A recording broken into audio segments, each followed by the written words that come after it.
ஏங்க, கல்யாணம் முடிஞ்சிட்டா எல்லாமே முடிஞ்சிருமாங்க? அன்பு பாசம்னு எதுவுமே இருக்காதா? அதுவும் லவ் மேரேஜ். கல்யாணம் ஆனப்போ உன்னை நல்லா பாத்துக்கிறேன், உன் வீட்டுல இருக்கவங்களையும் நான் நல்லா பாத்துக்கிறேன்னு சொன்னீங்கல்ல. ஆனா உங்களுக்கு இப்ப என் மேலயும் பாசம் இல்ல, என் வீட்டுல இருக்கவங்க மேலயும் உங்களுக்கு பாசமே இல்லைங்க. கேட்டாலே ஒரு கேள்வி, நெஞ்ச கிள்ளி விட்ட படுபாவே. போன வாரம் உன் அத்தை மாமாவும் வீட்டுக்கு வந்தாங்க. பிரியாணி, மட்டன், சிக்கன், மீன், அது இதுன்னு செஞ்சது யாரு யாரு?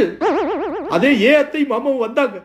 பச்சை தண்ணி கொடுத்துருப்பனாடி, பச்சை தண்ணி கொடுத்துருப்பனா. ஓ நாத்து நான் வீட்டுக்கு வரும்போது என்ன பண்ண பட்டு சேலை, நகை நட்டு, சீர்சனத்தி, எதை செய்யல எல்லாமே செஞ்சது நான்.